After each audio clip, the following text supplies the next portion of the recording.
Assalamualaikum warahmatullahi wabarakatuh. Mimin lanjutkan lagi cerita Raja Kegelapan Cipenya. Tapi seperti biasa, sebelum dilanjut, bantu tekan tombol like dan berkomentar juga Tuan Rena gas. Bab 1155. Kamu benar-benar menindasku. Wah. Serangkaian suara kursi dihancurkan terdengar dari kursi VIP di sebelah kiri, lalu dua pria tua jangkung berdiri. Ji-Fei, kamu keterlaluan. Dua bersaudara Qin Xiong dan Qin Jie dari Fei Tang Mansion, keluarga seni bela diri kuno, memiliki sifat pemarah dan menjadi orang pertama yang berdiri. Mereka juga disewa oleh keluarga Duan dengan harga tinggi. Kedua pria yang berdiri itu bagaikan dua bola api, yang langsung membakar semua orang yang diundang keluarga Duan. Banyak orang berdiri dan melihat ke arah datangnya Ji-Fei. Niat membunuh yang kuat mulai membara dalam tubuh mereka. Duan Xingjiang, yang bertugas mengatur pemakaman, berlutut di depan kursi VIP di sebelah kiri sambil menjatuhkan diri. Semuanya, tolong cari keadilan untuk keluarga Duan kami. Tolong berikan keadilan pada keluarga Duan kami. Duan Weiyan dan yang lainnya berlutut pada saat yang sama. Tindakan berlutut ini membuat Qin Xiong yang pemarah menjadi semakin marah. Ji-Fei terlalu kejam. Dia membunuh seseorang dan membuat keributan di pemakaman. Perilakunya terlalu tidak manusiawi dan bahkan tidak berperi kemanusiaan. Dia harus dibunuh. Bunuh dia, yang lainnya berteriak serempak, dan semuanya berdiri dan bersiap untuk pergi ke arah Ji-Fei. Di mata mereka, Ji-Fei sekarang adalah penjahat yang tak termaafkan. Ji-Fei kebetulan tiba pada saat ini. Shao Ziji menatap semua orang dengan senyum menghina di wajahnya. Apakah kalian ingin menyambut tuan kami? Humornya menggoda, dengan rasa sarkasme yang kuat. Pernyataan ini tentu saja menambah panasnya api. Kemarahan Qin Xiong semakin kuat. Sialan Ji-Fei. Dia tiba-tiba melompat dan menendang Ji-Fei dengan tendangan seperti cambuk. Keluarga Tang di Fei Tang Mansion berfokus pada pelatihan keterampilan kaki, dan bahkan pipa besi dapat ditendang hingga berkeping-keping. Meskipun Qin Xiong dan Qin Jie baru berusia 30-an, mereka sudah menjadi petinggi keluarga Qin. Qin Xiong sama sekali tidak menanggapi Ji-Fei yang baru berusia awal 20-an. Jadi saya hanya menggunakan tendangan cambuk. Meskipun tendangan cambuk ini bukan keahlian uniknya, namun tendangan itu tetap penuh dengan momentum dan niat membunuh. Bersamaan dengan suara serangan kaki, abu kertas yang tak terhitung jumlahnya di tanah terangkat, tetapi debu ringan tidak menyebar, juga tidak berterbangan ke segala arah. Sebaliknya, ia melingkari kaki, seperti angin puyuh hitam, dan menghantam kepala Ji-Fei. Qin Jie, yang berdiri di sampingnya, tampak puas, dan bahkan melirik ekspresi terkejut rekan-rekannya di sebelahnya. Seni bela diri keluarga Qin di Fei Tang Mansion semuanya dilatih satu tendangan dalam satu waktu, kaki setiap orang seperti pipa besi. Sekalipun mereka tidak menyerang lawan, kaki orang biasa akan patah jika ditendang oleh mereka. Sekarang, serangan kekuatan penuh ini hanyalah senjata mematikan, ketakutan sang raksasa. Qin Jie sombong dan penuh percaya diri.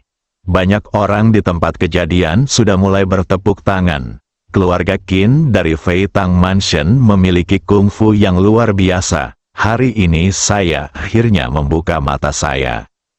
Duan Xingjiang menatap Qin Xiong dan berteriak, "Saudara Qin, jangan menunjukkan belas kasihan, tendang saja Ji-Fei sampai mati." "Terima kasih, Saudara Qin." Duan Weiyan sudah mengungkapkan rasa terima kasihnya dengan lantang. Qin Xiong, yang sedang menyerang, mendengar diskusi dan teriakan orang banyak, dan dia merasa lebih bangga dan bahagia, dan kekuatan di kakinya menjadi lebih kuat.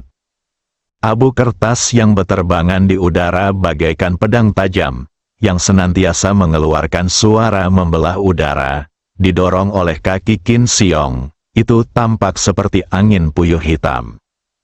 Kakinya semakin dekat ke Ji Fei, dan hendak menyentuh tubuh Ji Fei. Tiba-tiba tubuh Ji Fei menghilang seketika. Qin Xiong tercengang. Selanjutnya, Ji Fei datang ke belakang Qin Xiong. Tangannya sudah memegang pakaiannya di belakang. Momentum serangan Qin Xiong masih sangat kuat, dan kakinya menuju ke tanah. Tetapi Ji Fei mencengkeram tangannya, dan kemudian seluruh tubuhnya terangkat. Qin Xiong secara naluriah menendang-nendangkan anggota tubuhnya ke udara seperti anak yang gugup dan ketakutan. "Turunkan aku!"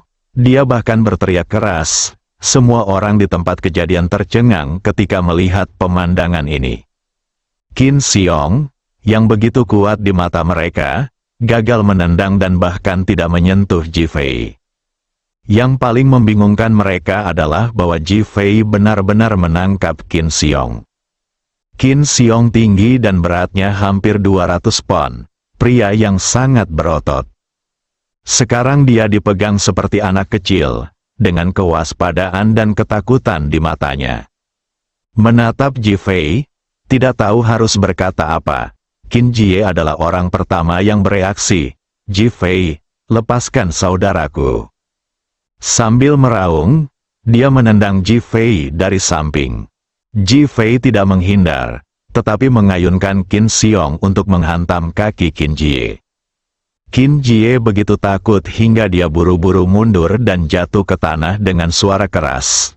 Karena pusat gravitasinya yang tidak stabil dan serangan dahsyat yang baru saja dilancarkannya, dia terjatuh ke tanah. "Haha," Shao Ziji menatap Qin Jie dan tertawa terbahak-bahak. "Dengan sedikit keterampilan bela diri, kau masih ingin menjadi musuh tuan kita. Tidakkah kau pikir kau sudah cukup mempermalukan dirimu sendiri?" Wajah Qin Jie menjadi pucat dan dia segera bangkit. Melihat sekeliling, banyak orang memiliki ekspresi rumit di mata mereka, terutama mereka yang menatap Ji Fei, yang dipenuhi dengan ketakutan. Beberapa orang yang baru saja melihat Ji Fei datang dengan sikap mendominasi seperti itu dan sangat marah, mulai mundur, bahkan tidak berani menatap Ji Fei dengan ketakutan. Adapun mereka yang awalnya menghina Ji Fei, banyak dari mereka yang merasakan keringat dingin di punggung mereka, seolah-olah mereka telah diselamatkan nyawanya, memikirkan kesombongan mereka sebelumnya. Jika mereka benar-benar melangkah maju untuk menjadi musuh Ji Fei, mereka mungkin tidak akan tahu bagaimana mereka mati. Ji Fei menggendong Qin Xiong dan menatap para prajurit yang diundang oleh keluarga Duan. "Siapa di antara kalian yang belum yakin? Apakah kalian mau mencoba?" Suaranya tidak keras dan pertanyaannya diajukan secara alami. Pemandangan itu benar-benar sunyi. Banyak orang memalingkan mukanya, tidak berani berbicara. "Takut, itu benar. Saya hanya takut, kami tidak bodoh." Keluarga Qin dari Fei Tang Mansion bukanlah nama yang sia-sia. Serangan dua bersaudara Qin Xiong dan Qin Jie diselesaikan oleh Ji Fei dengan mudah. Jika mereka benar-benar melangkah maju dan menjadi musuh Ji Fei, bukankah itu sama saja dengan mencari kematian? Sudah ada lebih banyak penghindaran di matanya. Terjadi keheningan. Ji Fei menatap Duan Weiyan. Sekarang tidak ada seorang pun yang melangkah maju. Bukankah sudah waktunya bagi seseorang dari keluarga Duan Mu untuk melangkah maju? Tindakan Ji Fei tadi membuat Duan Weiyan ketakutan, dan tanpa sadar dia menatap Duan Xingjiang di sebelahnya. Kemarahan Duan Xingjiang bahkan lebih kuat. Dia memandang Qin Jie dan orang-orang di tempat kejadian lalu menangkupkan kedua tangannya. "Semuanya? Apakah kalian melihatnya? Ji Fei ingin membuat keluarga Duan kita kehilangan muka dan mempermalukan kita sepenuhnya. Aku bersujud kepada kalian semua di sini dan memohon kalian untuk membantu keluarga Duan kita dan menyelamatkan keluarga Duan kita." Setelah Duan Xingjiang selesai berbicara, dia berlutut di depan Qin Jie dan anak buahnya sambil menjatuhkan diri. Qin Jie dan yang lainnya masih ragu-ragu, berpikir, dan bahkan takut.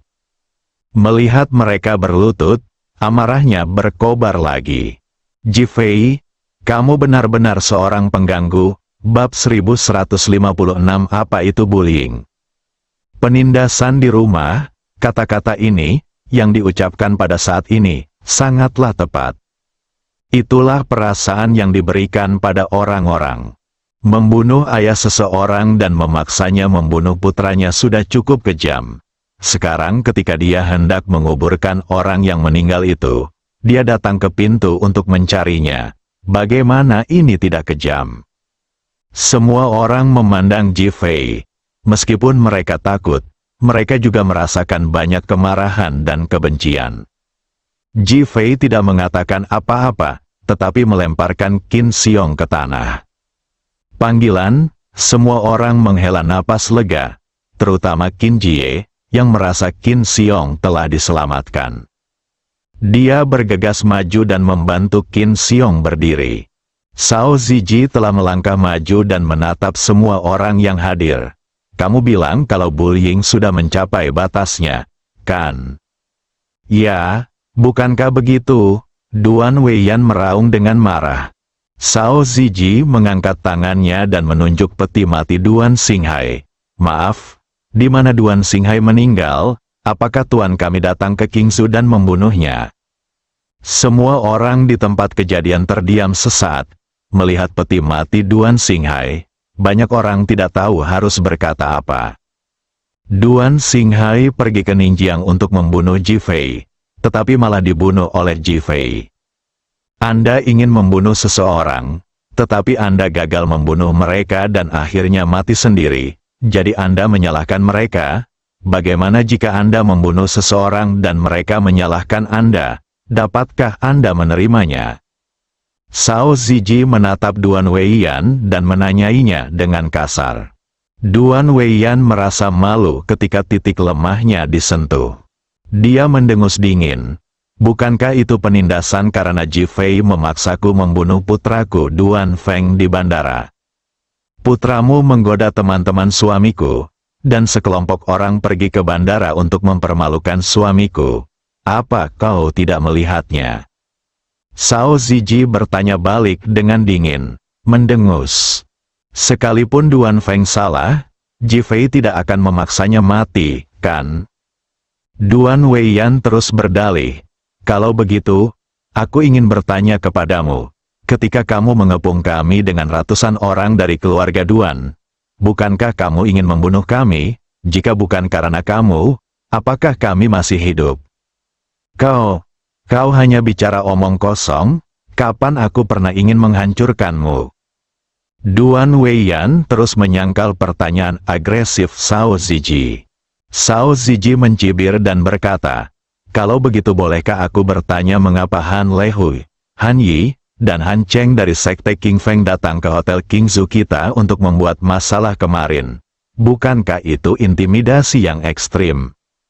Ini Duan Weiyan tidak tahu bagaimana menjelaskannya. Han Lehui adalah orang yang mereka undang, mendesis. Terdengar suara terkesiap di tempat kejadian, dan banyak orang menatap Duan Weiyan dengan keterkejutan dan keheranan di mata mereka. Wajah Duan Xinjiang berubah sangat jelek. Dia masih bertanya-tanya mengapa Han Lehui tidak datang. Saya tidak menyangka bahwa saya sudah pergi ke Hotel Qingzhou kemarin. Sekarang Ji Fei berdiri di sini dengan baik. Hanya ada satu kemungkinan. Han Lehui juga gagal.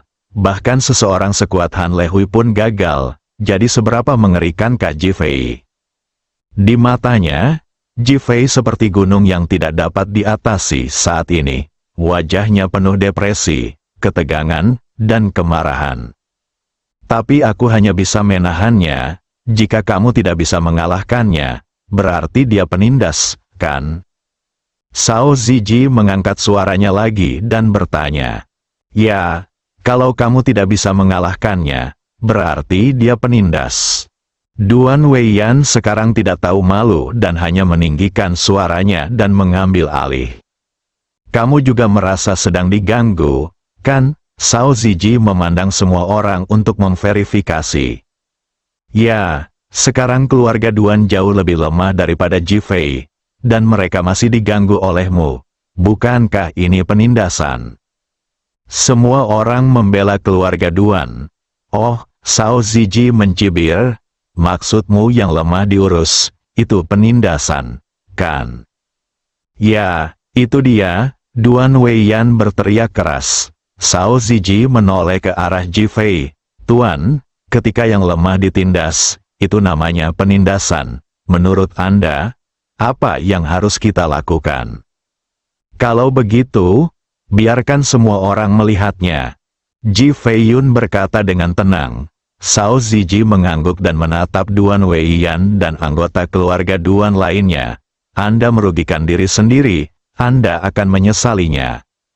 Sao Ziji membuka tas komputernya. Ketika semua orang melihat Sao Jie membuka tas komputernya, mereka semua penasaran. Mengapa dia membuka tas komputernya tanpa alasan? Duan Weiyan bahkan menunjukkan ekspresi dingin dan mengejek di wajahnya. Bagaimana komputermu bisa mewakili yang lemah? Haha, semua orang terhibur dengan kata-kata Duan Weiyan dan tertawa terbahak-bahak. Sao Ziji mengabaikannya. Komputer telah berhasil dimulai. Dia memandang orang-orang yang hadir dan berkata, di antara orang-orang yang meninggal dalam keluarga Duan, ada 4 orang, Duan Xinghai, Duan Lei, Duan Qing, dan Duan Feng, kan? Semua orang bingung dan mengangguk. Mari kita mulai melihat Duan Feng sekarang. Setelah Sao Ziji selesai berbicara, dia mengklik folder berlabel Duan Feng yang berisi 7 video. Dia berhenti bicara omong kosong dan mengklik yang pertama. Tawa gila Duan Feng langsung terdengar. Biar ku beritahu, adalah berkah bagimu jika ada yang menyukaimu. Berapa banyak orang di keluarga Duan Qingzu yang ingin menjilat kita? Tuan Duan, tolong ampuni saya hanya seorang mahasiswa tingkat 2 yang bekerja paruh waktu sebagai pelayan. Hentikan omong kosongmu, aku tidak akan membayarmu untuk tidur denganku selama 1 malam. Dan itu tidak akan menghalangimu untuk menghasilkan uang sebagai pelayan di masa depan. Tuan Duan, saya bukan orang seperti itu, singkirkan saja, jangan ganggu suasana hatiku. Setelah Sao Ziji selesai bermain, suasana menjadi sunyi. Banyak orang memandang Duan Weiyan dan Duan Feng yang terbaring di peti mati. Mata Duan Weiyan penuh dengan keterkejutan dan wajahnya menampakkan kemarahan. Ini sama saja dengan memperlihatkan rasa malunya di depannya. Masih ada 6 lagi, aku akan terus memainkannya untukmu. Sao Ziji tidak memberikan komentar apapun dan hendak mengklik yang berikutnya. Jangan lepaskan, Duan Weiyan langsung berteriak. Sao Ziji berhenti dan menatap Duan Weiyan sambil mencibir. Kenapa? Bukankah kamu bilang komputerku mewakili yang lemah? Tidakkah kamu membiarkan yang lemah bersuara? Anda, Duan Weiyan sangat marah hingga dia tidak bisa berbicara. Sao Ziji menatap orang-orang yang hadir dengan tatapan dingin. Yang ku miliki di sini hanyalah para wanita yang dibawa pergi oleh keluarga Duan dari Hotel Qingzu. Orang-orang ini termasuk adik-adik perempuanku dan orang-orang biasa yang datang ke Qingzu untuk bepergian. Dapat dikatakan bahwa selama keluarga Duan menyukai seseorang, mereka pasti akan membawanya pergi. Jika kamu punya waktu, kamu bisa pergi mencari tahu berapa banyak restoran, bar, KTV, dan universitas yang ada di Qingzu, dan berapa banyak wanita yang dibawa pergi oleh keluarga Duan. Orang lemah, menurut definisi keluarga Duan yang ditindas, mereka yang lemah. Lalu apakah orang-orang ini dianggap lemah? Karena kamu yang datang untuk membantu keluarga Duan suka membantu yang lemah. Bukankah seharusnya kamu membantu orang-orang lemah yang dibawa pergi oleh keluarga Duan? Suara Sao Ziji yang penuh pertanyaan bercampur amarah bergema di tempat kejadian. Di antara mereka yang diundang oleh keluarga Duan, Banyak dari mereka memiliki urat menonjol di dahi mereka dan kemarahan yang mendalam di wajah mereka. Banyak dari mereka sudah menatap peti mati Duan Xinghai dan lainnya dengan marah. Duan Xingjiang sangat cemas dan diam-diam membenci Duan Feng dan yang lainnya karena kesombongan mereka. Namun, dia bereaksi cepat. Semua hal dalam video ini adalah hal-hal buruk yang dilakukan oleh Duan Feng dan orang lain atas nama keluarga Duan. Semua itu tidak ada hubungannya dengan keluarga Duan kita. Bersambung.